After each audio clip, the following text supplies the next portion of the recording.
Agape, lungkot-lungkot mo ah. Oo, hindi ko talaga in-expect. Buti na lang, Diyos ko. Buti na lang, may tita, may mamo. Sinap. Iyak! Umiiyak! Sinurpresa ng ng mga cake, ng mga mga handa. Hindi kasi, ngayon, 1-year-old birthday ng bunso namin, si Mireille, 1-year-old birthday. Tapos umiyak ni Mama. Puro bote ng gin. Puro bote ng gin. Pero di naman masyadong ginom si Mama dyan, yung mga kumaring niya lang. Ay, Ma! Ma! Ma! Tama yung pananawagan mo. Umiiyak kayo.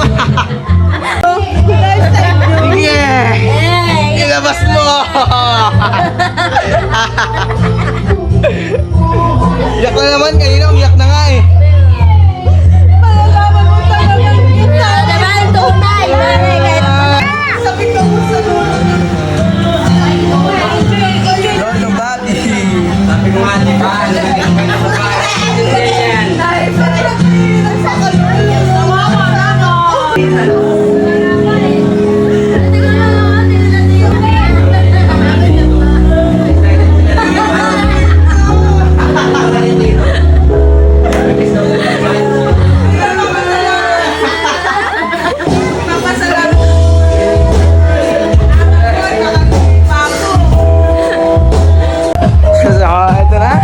Kakantahan na si Mireille. Happy birthday!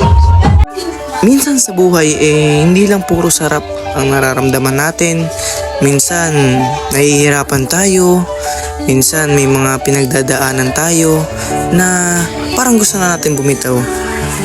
Napakahalaga pala ng mga taong nagmamahal sa'yo na kapag nasa oras ka ng kagipitan, nasa oras ka ng problema, na parang gusto mo nang bumitaw, nandyan sila palagi. Nakaabang sa'yo, na kahit na malayo ka sa piling nila, hindi ka nila madalas nakikita, talagang maaalala at maaalala ka nila. Ganyan ang nangyari sa aming pamilya, na may pinagdadaan ng pagsubok na nasakto pa sa kaarawan ng aming kapatid. Dahil nga mayroong pagsubok, talagang nalungkot si Mama kasi nga baka walang maganap na selebrasyon. Dahil ito pa naman ang kauna-unahang kaarawan ng kapatid ko na siya ay 1 taon na. Kaya nagulat si Mama't na talagang nasurpresa. Napaiyak pa nga na lahat ng nakikita niyong handa na yan provided ng ninang ko, ng mga kumari ni Mama, ng lolo ko, ng tito ko. Talagang nasurpresa si Mama na to the point na hanggang gabi panay siya iyak. Iyak siya ng iyak sa sobrang pagsasalamat.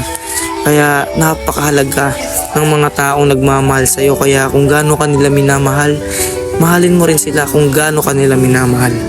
Kaya kung bakit umiiyak si Mama sa sobrang pagsasalamat. Pasasalamat sa mga taong nagmamahal sa kapatid ko. Hindi lang sa kapatid ko, kundi sa aming buong pamilya.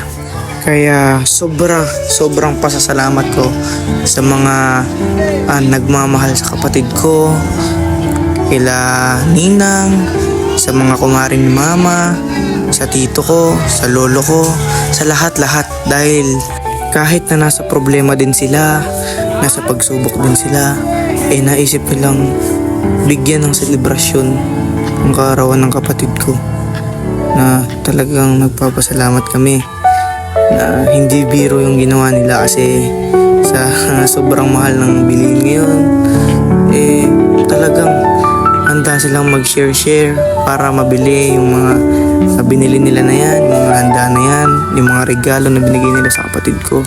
Kaya sobrang nagpapasalamat po kami sa lahat.